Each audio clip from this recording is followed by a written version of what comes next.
welcome to Creative Iterations, our ongoing dialogue about who's exploiting who when it comes to creativity and technology. Presented by Take Creative Control, I'm Kim Tignor. And I'm Hollis Wong-Wear. And in this series, we're exploring the complexities of the creator economy, technology, and creators' rights through dialogue with some of today's leading artists, tech innovators, and policy experts.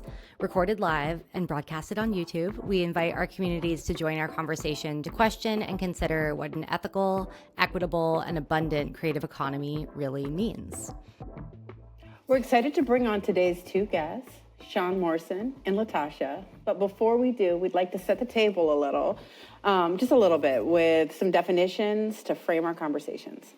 Yeah, so our guests today are creators, curators, and advocates within the Web3 space and technology. And I've just found that oftentimes when talking about whether it's Web3 or blockchain or cryptocurrency, I think people throw around these terms without necessarily knowing exactly what they mean. And I've definitely been guilty of that in the past, or like using them interchangeably. So before we bring our guests on, we wanted to make sure that we were doing our due diligence just to create a baseline understanding of what these concepts are. And then we'll bring on Latashá and Sian and we'll see if I got this all wrong or not. But this is what my research showed me. So Web3 is the next generation of the internet built on decentralized technologies like blockchain, which aims to shift control of online platforms and services away from large centralized corporations and back into the hands of individual users. So in Web3, users can own, control, or share their data, their digital assets, and their identities without relying on intermediaries such as tech giants like Google and Facebook and Amazon, like the way that we interact now, whether it's like through Gmail or through Instagram. So unlike the current internet, which is Web 2, where data and content by users is stored on those servers owned by the bigger companies, Web3 enables peer-to-peer interactions and supports the creation of decentralized applications where users can participate in digital economies, social networks, and online communities directly without relying on a central authority to mediate or control the access. So at its core, Web3 aims to foster more privacy, transparency, and user empowerment by enabling people to have greater control over their digital lives. So Web3 is kind of like the world, like the next version of the web that we currently use, which is based on blockchain, or based largely rather on blockchain technology. So what's blockchain? Blockchain is a decentralized distributed ledger technology that securely records, verifies, and stores data across a network of computers. Unlike traditional centralized databases where one central authority controls the data, blockchain operates without a central intermediary. So that ensures that multiple participants in the network share equal control over the information. Blockchain is most commonly associated with cryptocurrencies like Bitcoin and Ethereum, where it serves as the foundational technology for recording financial transactions, but its applications extend far beyond digital currencies. And because it's very buzzy right now, we'll define what cryptocurrency is, which is often called crypto. It's a type of digital or virtual currency. So unlike traditional currencies like the US dollar or the euro, cryptocurrencies operate on decentralized networks, most commonly using blockchain technology. So basically this decentralization makes cryptocurrencies immune to interference or manipulation or control by a singular entity like a government or a financial institution. And it's not controlled by any central authority like a government or a central bank. It represents a shift from traditional financial systems, offering individuals more autonomy and privacy while enabling faster and lower cost transactions. However, they can also be volatile and come with regulatory uncertainties, ... So that's what we got for our baseline definitions. Whew. That was impressive. It's hard. And I feel like I was at maybe a 10% understanding. Hollis, you got me to like 68%. That was great. But that's what I'm saying. Like, that's why it's so timely and amazing to have our two guests.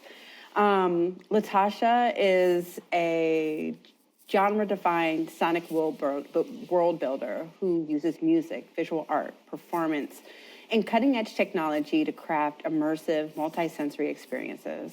Her electrifying live performances and pioneering innovations in art distribution celebrate mastery, abundance, and evolution while rejecting conformity, scarcity, and oppressive ideologies. By seamlessly blending creative mediums with innovation, she reclaims her agency and offers transformative spaces for her audience to connect, celebrate, and grow. She sure does. I'm so excited to have Latashá here on the podcast. I've been following her work for years, and she's never failed to just really floor me with her abundant and effusive creativity in so many different disciplines. So I'm really hyped to bring her to the Creative Iterations pod. And we're also inviting Sian Morson, who is a force making moves at the intersection of culture and crypto. So via the BlkChain, she has built an impressive collection of digital art and is amplifying underrepresented voices in Web3. Sian is a creator and a collector and thrives where creativity meets community, reshaping the future of digital ownership and equity. She's also the host of the Proof of Culture podcast. So without further ado, would love to welcome Latashá and Sian to the stage. Hi, y'all. Hello, hello, hello. Hi, everybody. Hey. We can't thank y'all enough for joining us in this conversation. And kind of as Kim mentioned, like we're what do you call it when you're skiing on the slopes? Like the green, we're on the bunny slopes. We're on the bunny slopes when it comes to Web3. Like strong The snowplow. Yeah. So, we're living on the bunny slopes and we're hoping that y'all will like hold our hand to get on the chairlift through today's conversation. But yeah, I think before we get started, we're really excited to hear more about all the projects that y'all are working on. But before we do, I'm curious of the descriptions or the definitions that I shared. Do y'all feel like, were they on point? Were there some errors that you would like to correct or modifications that you would like to submit before we get started?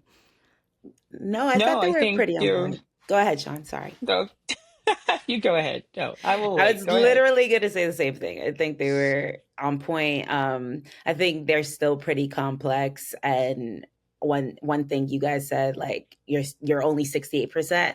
Most of even Web3 is only 68% on understanding what they're getting into. So don't feel alone. A lot of people are learning as they go. But yeah, you were pretty on point with everything, Hollis. Yeah, I think particularly when it comes to Web3, I think that is it's almost like an umbrella term that includes crypto and digital money and blockchains and all of that. One of the quick ways that I usually try to lock it in for people, there's a guy named Chris Dixon at A16Z wrote a book called Read, Write, Own. And I think that's a really great way to remember it because the first iteration of the web was read only. And the second iteration, Web 2.0, is, write. So you can not only read, but you can write, exchange of information. And then this iteration is really focused on ownership. So I think that Read, Write, Own is a really great way to just remember Web3 and all that it encompasses. Mm-hmm. I love that. No, I think it's like a perfect place to kind of like dive in. Sure. I would love to hear about, where this year finds both of you. This question's for you both. And the projects that you're currently working on or developing. Sian, do you want to let Latashá go first? Oh. Keep throwing each other. Yeah, this year has found me getting really deep into my artistry, but still utilizing Web3 tools to support it. I think oftentimes as an artist, I was defined as a Web3 artist, and I really would like for people to reframe that understanding into we are artists, but we utilize a tool or the tools that are within Web3. And so this year has been about kind of redefining myself, getting fully back into my art. I'm currently at a residency, FWB and Ace Hotel and Super Chief. FWB and Ace Super Chief are both Web3 adjacent. And so they are opening artist residencies up every quarter for creatives to build a project that will be an exhibition at the Ace Hotel. So I'm currently here doing that work. And it's been really, really beautiful to just get back to the art and not be so into the tech as much for this year. But I am building my own platforms in the next couple of months as well.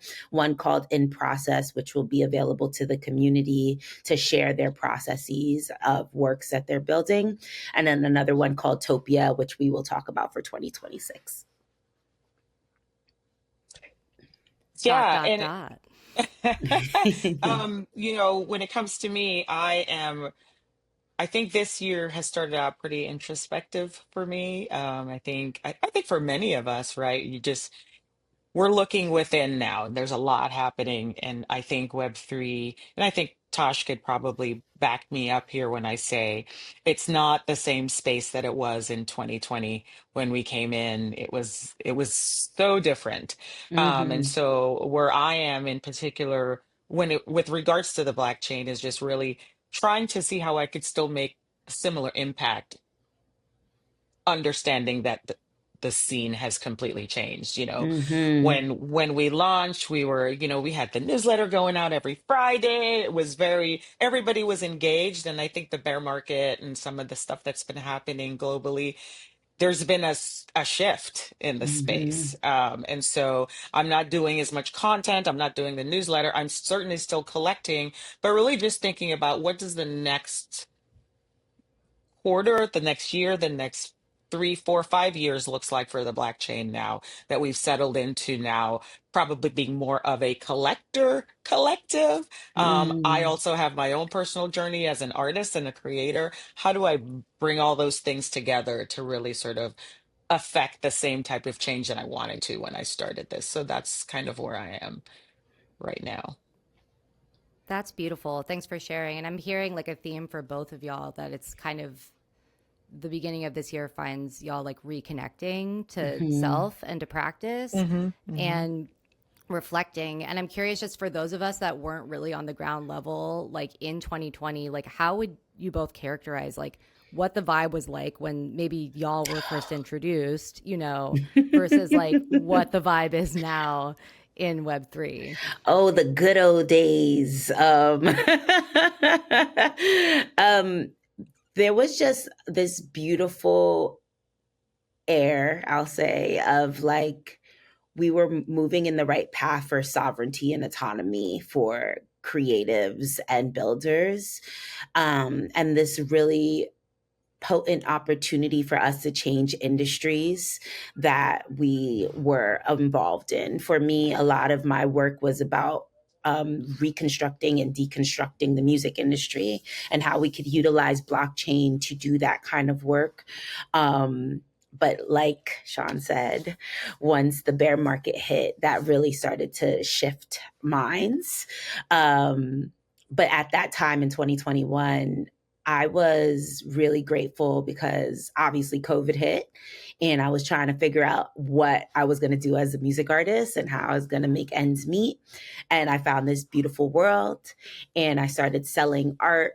And before I knew it, in like a year or less than a year, I made what a record deal would have given me without having to give away my masters or anything. I just was selling my art and giving ownership, sharing ownership with my collectors via blockchain and Web3.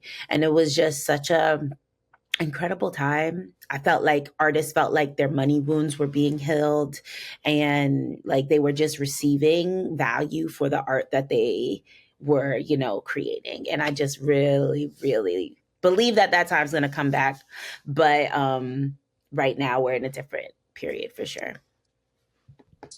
Yeah, I can definitely plus one on that. It was a vibe. It was like I think it started with Clubhouse, and I think Latasha is right because it was right around that COVID time where it's like the perfect storm of so many things, right? Right. You're not really interacting with humans because you're on lockdown. You can't go outside, you can't go socialize. There's this audio only app that is connecting people and you had more time on your hands. And so I certainly recall all of so many rooms about NFTs, what is blockchain? And so it was a time of like intense learning because none of this prior to 2020, 2021, blockchain didn't really make sense to me. I didn't understand it. I didn't understand the benefit of it. And it's all during that time, all of that came together. And for me, what was so wonderful about it was we created community. And I still, the bulk of my work in Web3 has been community, building community, Hmm. because I really believe that community is Web3 secret sauce and creating that sense of belonging. And we did all of that without ever having met, which is Hmm. incredible, right? And so there was also this sort of utopian thing. Tosh, correct me if I'm wrong, but it's like we saw how blockchain could potentially not just heal those money wounds, but can be a tool for generational wealth,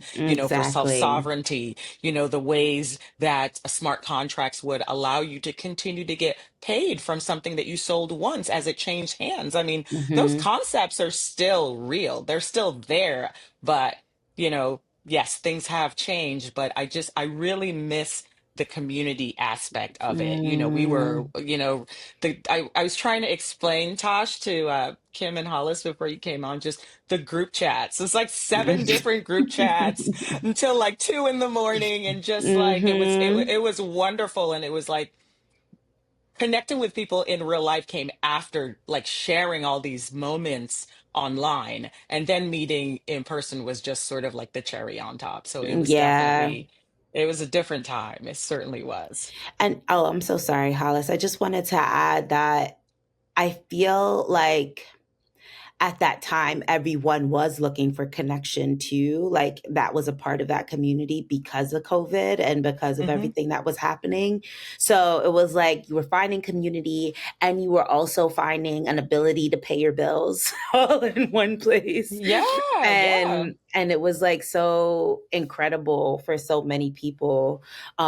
Like I remember like saying to myself, wow, these are my people. These are my people. Like, so many times because we all had like a deep understanding that things needed to change in the world, right? And like the way that art and building and innovation could all work together could really transform the world. And yeah, I get emotional about it because so much of it has shifted, but we will talk about the shift too. Yeah, thank you both so much for sharing because I think for those of us who kind of saw it, like, I mean, Latashá, as somebody who's been following your career for so long, like, I feel like you were actually this amazing ambassador and translator for those of us who felt like we're kind of barely stumbling around Web 2, trying to figure out what the hell's going on. But I saw that energy and that connectedness and that like that vitality and that systems change that we do so desperately need. And I think when the questions that Kim and I have for y'all is like, yeah, very much like now that we're in this present moment, right? We're at the top of 2025. We have the administrations coming in, who's coming in. And in some ways, it's kind of this ironic moment where, like crypto is kind of a hot button topic. And so it's recalling these times that I know were framed by community, collectivity, collective power, and really kind of creating like a foundation for a stability that actually goes against the kind of predominant narrative of crypto technologies or blockchain, which is like the volatility, the Hmm. ways in which it exacerbates economic inequity Hmm. through folks that know how to move through the space. So I think like we're curious, and we have a couple questions for y'all, but I think to start off, like, if you could just kind of explain like how y'all understand the potentiality of Web3 and blockchain like technologies to build on exactly what you named, Sian, that generational wealth in your Hmm. communities of practice. Like how in a space that's often characterized by that instability and that volatility, where do y'all see sustainability and where do y'all see actual like even grounding through a space Hmm. that is digital? Sean, you could Well, start. well, I think, just going back to my old answer, I think the solution is community. And I think there's sort of been this almost shaking away, like as the space has become more politicized, if that's even a thing. I Mm. think you can see, okay, I'm not rocking with that person. That person's definitely not rocking with me. You know what I mean? It for better or for worse, the shaking away has sort of revealed who people really are. And I think there's a lot of hiding in this space. There's a lot of I don't want to be doxxed and all of that, but there's also a lot of hiding in terms of who they really are as Mm, people. And I think that for better or for worse, this has really shown us who who's in our corner. You know what I mean? Who shares the same values that I do. There mhm. were people that I thought shared my values and I was like, "Oh, okay." You know what I mean? It's like okay, now I know, right? Because Mhm. you could say one thing all day and then I see this and I know exactly who you are. So for Right. me, that's where a lot of this sort of introspectiveness is coming. Now I know who I can move with and now I know who I can't. And so that takes me right back to really creating a really solid community that might have changed from what it was before, but I feel like it's we're more cohesive now, if that makes Mhm. sense, you know? Yeah. Yeah, I remember there was a time period where it was just like, "Oh, you're with it. Let's go," you Yeah. know? Yeah. And it's definitely not that energy anymore. Hmm.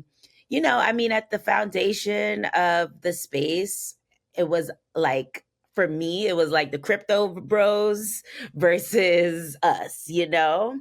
And that has completely shifted too. Because I think that, when ideologies start to come into play that are of like, make as much money as you can because you never like the volatile, I always mess up this word, the shakiness of the space.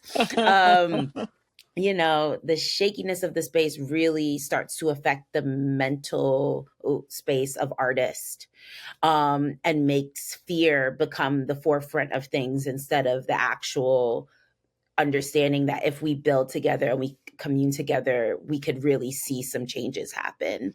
Um, and I think at the root, like Sean, I'm trying to understand more and more who is in my corner as well, um, and really build a really strong foundation that I deeply own, because even the platforms that we were entrusted with have changed and have completely shifted the scope of what blockchain was doing, for us at the time.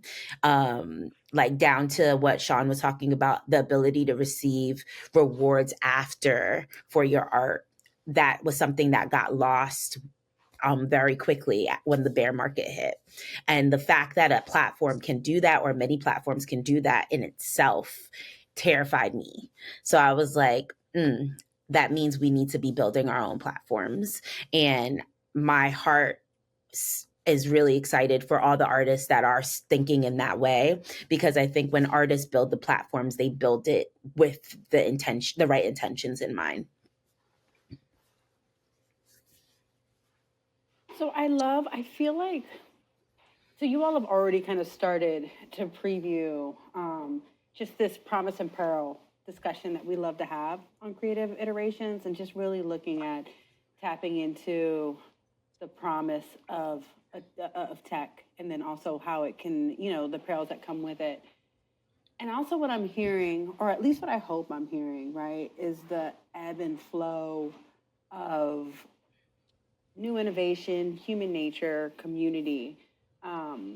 And what I hope, right? And I mean, listen, the timeliness of this conversation is like undeniable, right? I mean, even in DC, like I'm out of here this weekend. Like it's just the timeliness of all these things. And so I can't help but wonder, I like to hope that when I think about the moral arc of these things, is that even though the vibe, it sounds like the vibe is off, do we see, right?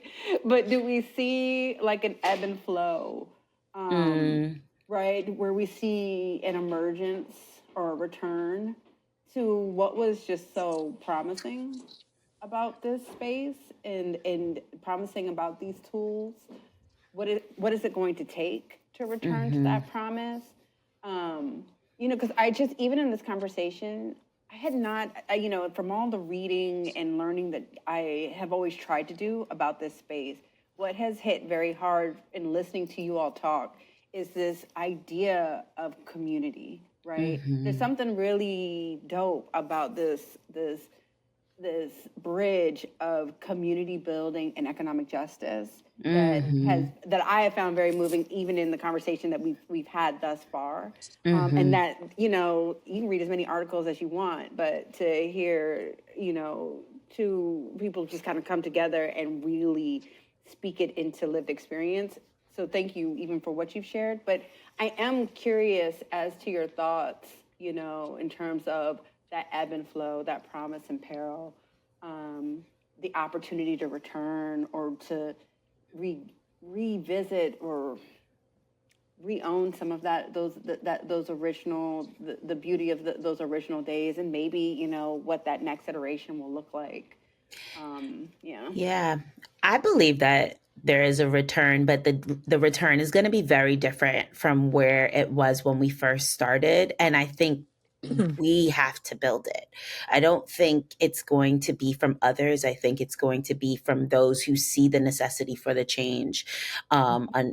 And you have to like find the new communities that are with that change as well. I absolutely believe in ebb and flow. I believe that that is exactly how this whole space works. I think every market works in ebb and flow.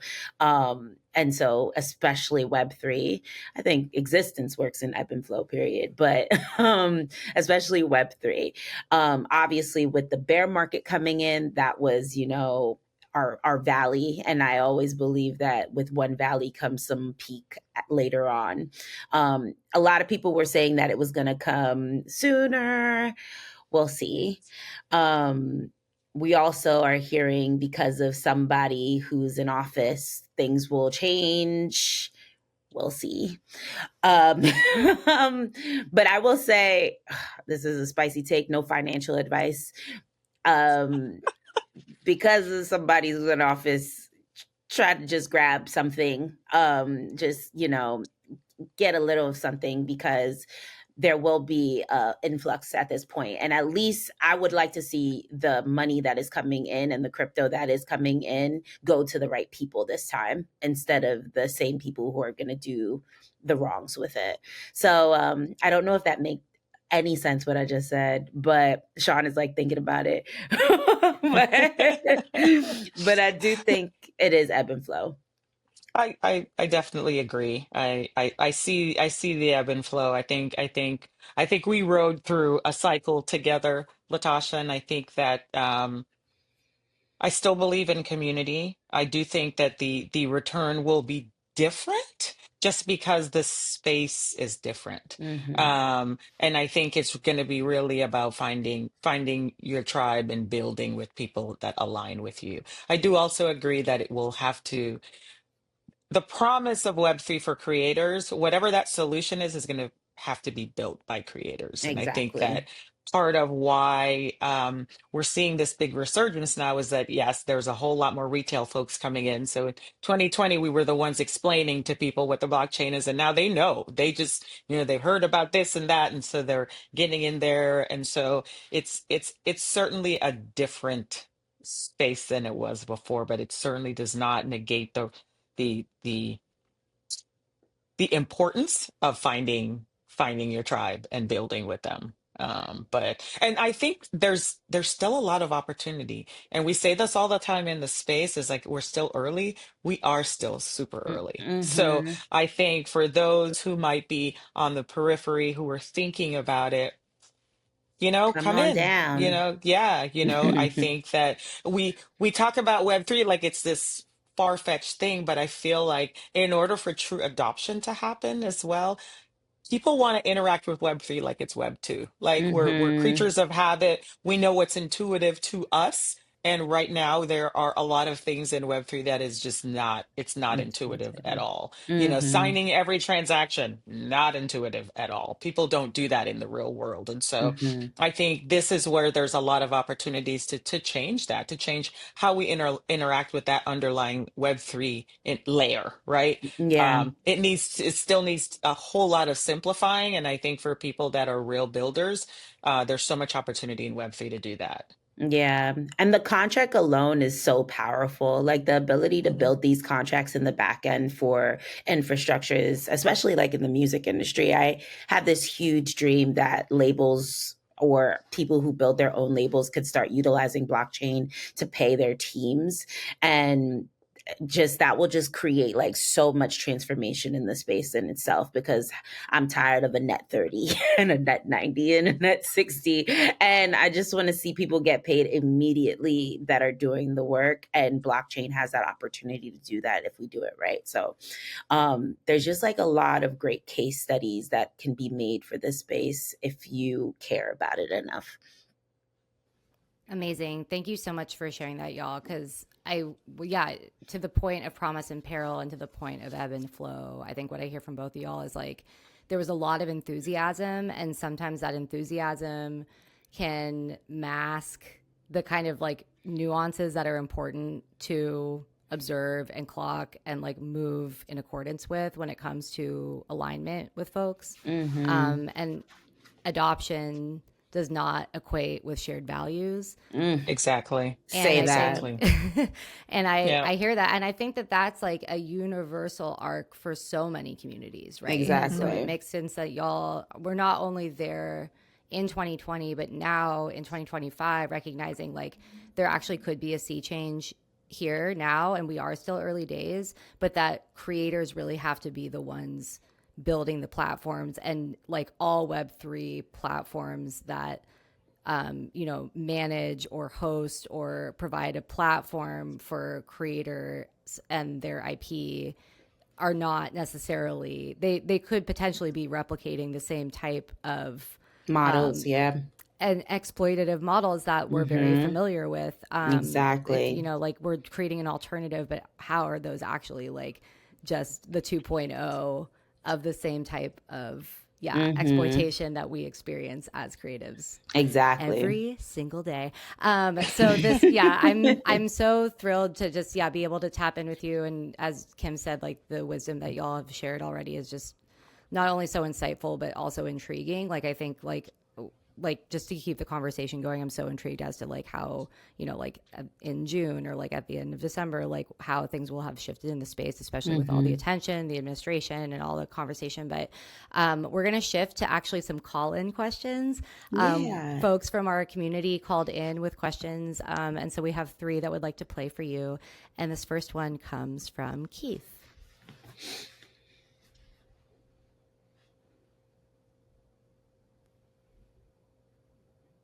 Okay. Why isn't it playing? No. Let's try it again. Oh no. Okay. I'm gonna jump to Jake's and see if it works. Dang. No. I know. Do we want?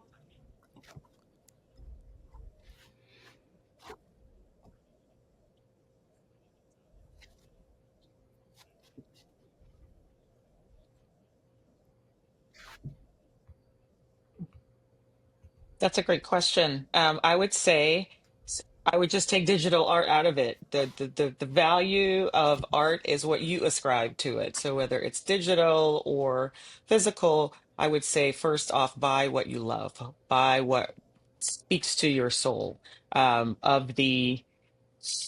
Of the almost 5,000 pieces that I've gotten since 2020, I love each and every one of them. And I'm in my office and I usually just have them cycling through on my screen. So I love all of my pieces. I think for someone who is thinking of getting into the space, start slow. Maybe start on a chain that is not as expensive as ETH. You can try Tezos. There are great artists and a really international community of artists on Tezos with fantastic art. There are tons of platforms. Foundation just did Rodeo. It's a very Instagram-like app. For $35, you can collect art at like little or nothing. And I think it's a great way to start your digital collecting journey. So also you can hit me up on Twitter, Sian Morson at Sian Morson, and I could help.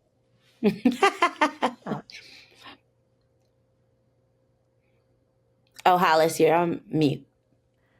Thank you. No. Sean, that's so generous to allow folks to like hit you up. Because I Oh, of think, yeah, course. everybody needs a bit of a handhold. I feel like when we're jumping from Web 2 into Web 3. But I Of love course. that advice of just like take the digital out of it. Don't get sidetracked by the new technology. At the end of the day, it's like what resonates with you. Like that Yeah, is the universal experience of creative expression. So, exactly. word. Okay, we're going to pivot to Keith, who has a question for Latashá.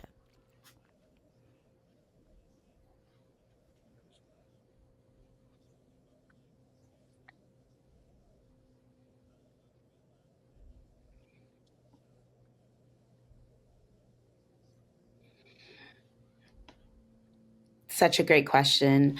I think how it does so for me has shifted in many ways, especially with the shift of the space. But in the beginnings, I'll say I felt as though there was this beautiful opportunity for ownership and like the ability for me to have a way of sharing my art how I want to share my art and not how Instagram or Twitter or any other platform told me to. And there was this ability to also set value on my art the way that I wanted to set value on my art. So I could price my art at what point I wanted to price it at. Um, the internet has always been built by the people, in my opinion. And the art we share through the internet is so prevalent and important to the buildings of the internet. And the fact that we, for so long, have not received any value out of what we give via Twitter, via Instagram, via whatever socials, um, has like really allowed to shape an Instagram and Twitter and all the socials and get them money, but not the artist money, has always been a huge problem. And for us now with these tools in the Web3 space, saying, okay, I'm going to release my art and I'm going to set the value on what this art is because of what it does for the communities, for the people that listen to it, et cetera, et cetera, and for people to see like, yes, I agree with that value, I'm going to pay for that, is a shift in the paradigm and the mindset of how art should be valued, period. And so for me, that's how I'm battling the oppressive and the exploitive ways the music industry and the art industry has worked for creatives for years, through blockchain. It comes with its complications and challenges, obviously, especially as platforms transform. At the end of the day, a lot of these platforms are startups. And once they receive VC money or anything of that sort, it kind of is out of our hands as the creative to say what we want this platform to be. We could argue it up and down, but it's really not going to be up to us. So, what I've gained out of this also now through that, like, through those moments and witnessing the changes of these platforms is like so much more information as an artist on how to build something for myself. Before getting into Web3, I did not know what a developer was. I did not know. The most coding a girl knew was MySpace coding, okay? And I'm obviously aging myself right now, but like that was the coding I knew, right? And now in this space, I'm like understanding IP law in a different way. I'm understanding what it means to have a contract for my art through like a blockchain contract. I'm understanding how to talk to developers in different ways. And this, to me, is freeing up myself. It's allowing me to find this sovereignty for myself, in ways I wouldn't have found within just doing it in the Web 2 fashion. So, yeah, I'm super passionate about this stuff because of those reasons. I feel like this is going to be a path towards more freedom for creatives in the future, for sure. It's beautiful. Thanks so much for sharing that. And yeah, it makes sense that even as the ebb and the flow, the kind of like essence of the technology remains that which like does ultimately center that sovereignty and that self-determination that you speak of. Cool. So we have one last question and we can kind of lightning round it because we're nearing the end of our time. But this one's from Nicole.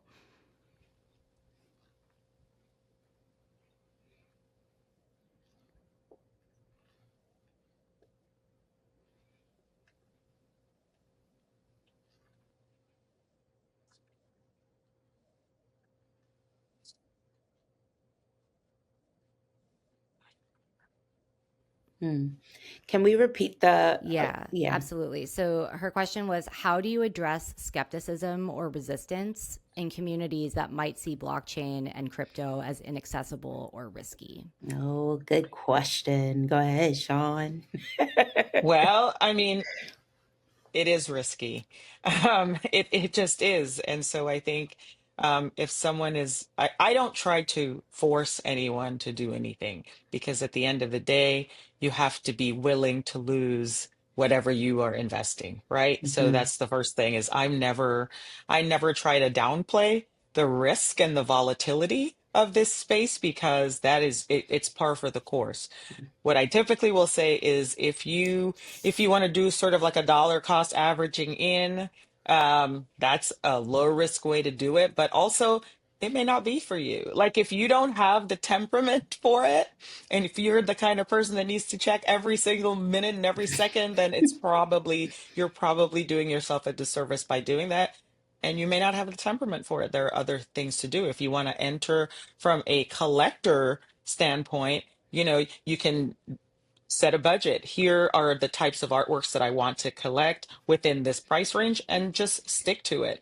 And that could be the extent of your dabbling. But I would also caution not to judge the value of your artworks by how much ETH is going up and down, because that's another Mm-hmm. recipe for disaster, right? But if you're Absolutely. talking about investing and things like that, it is incredibly risky. It's incredibly volatile. Enter at your own risk, really, is how I deal with it. And you just have to be honest with people, right, about that stuff. So I would say as an artist, risk is just a part of the contract. Like it's just a part of what it is to be. You're at risk at all points, pretty much, if especially if you're living in this country. But we'll do that a conversation another time. So I just kind of accepted risk as a part of my journey and walk. And if you're an artist and you really want to see your art go somewhere further, you'll have to take some risk in order for it to go further. And so I just really just have always had that sentiment within my core and within my body and in my nervous system. As many times as I dealt with anxiety, I do know that this is a part of the territory. But I will say this, as a person of color, I often feel as though we are offered all these stories and fear. Like there's a lot of fear mongering, especially to people of color, to not enter the Web3 space and not enter AI and not enter new technology. There's a lot of issues with all of these forms of technology, obviously, but there's a lot of gains that we can receive as a people if we learn how to utilize it the right ways.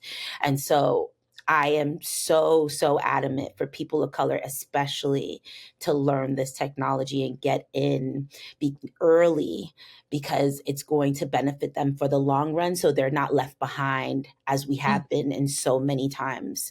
And so the way that I've dealt with this is remembering how many times people have tried to leave us behind in things, and saying, no, I'm going to be at the front and you guys are going to see us do this too. So, yeah. So, Latashá, you literally just like teed up to exactly where I'm hoping we can like take the conversation and then leave folks with tools for next steps and like going forward. One is to that sentiment, because I think you and Sean tapped on it perfectly, right? It's the promised apparel, it's the informed decision making, it's, my community, my folks, my people. We need to engage. I need you to understand, some of the things that are out there. We need to understand those risks, but we need to be there. These are the spaces that we need to be because of the power of these tools and the potential. So like, I just need the like cookout, like next steps. Like, what do we need to do? Like, just tell me what to do. Where do we go next? And then the other thing is how do we follow y'all? How do we support y'all? How do we fix this vibe? Keep it in the group. Let's keep the group chat going. Like,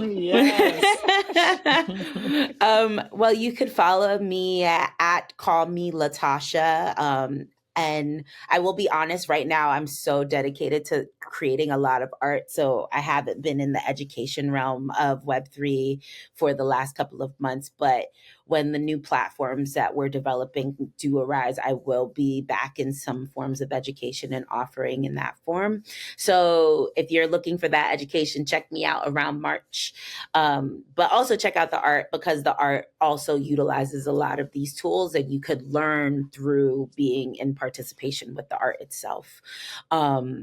But yeah, those are, and then like good ways to start stepping in. Obviously, utilize Twitter or X's, and there's a lot of information there.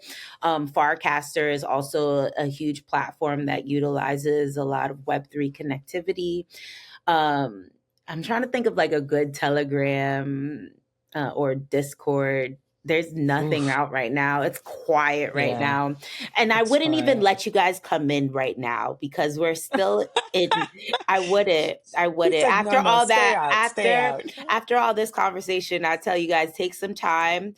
What I would say is prepare yourselves, is what I would say. Learn as much as you can from the resources that are outside. There are some really amazing books like Free to Claim, like Read, Write, Own, that will offer you guys great insight onto what is to come. Learn, get your mindset ready for money transformation, because that's like a huge part of this space, is like understanding how to deal with the shakiness of money, because I'm not going to say the word, I can't say it, the shakiness of money in the space. Because if you can't handle that, if your nervous system can't handle that, it could really do a lot of damage to you. So I would say bulk up, get strong, get ready, and then come March, holler at me. I will be offering some education to folks again.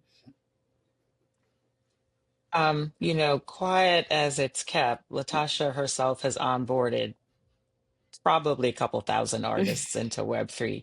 Don't let her get away with not telling you that. She has been a quiet force in terms of onboarding and bringing artists into the space. So big kudos. So if she tells you to holler at her in March, go ahead and holler at her in March. Set your notifications.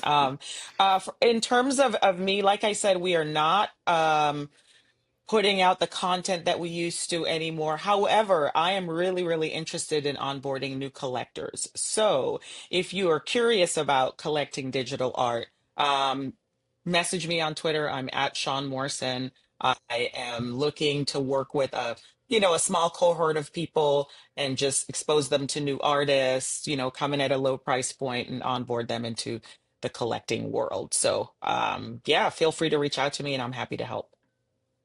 Beautiful. Thank you both so much for your time, for your course. insight, for your honesty and your candor. It's so appreciated.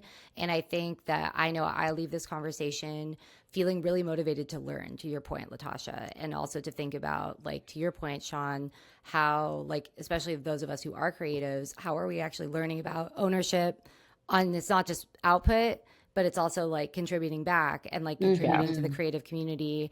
I think that's just a good reminder in any like platform or reality that we find ourselves in, but especially in this emergent space, because like to your earlier point, Latashá, like we can't afford to be outside of it. We can't afford to wait and see. Like we need to be educated and informed going in. Exactly. Yeah. Well, this has been an amazing conversation, and we so appreciate y'all joining us at Creative Iterations. And I don't want to speak too soon, but I would love to do a follow-up episode with the both of y'all. Like, Yeah, for sure. Absolutely. And March. in March or beyond. We so appreciate all y'all that tapped in live and are listening to us on whatever streaming platform you found us on. I'm Hollis Wong-Wear. And I'm Kim Tignor. And we will see you next time on Creative Iterations. Thank you. Bye, guys.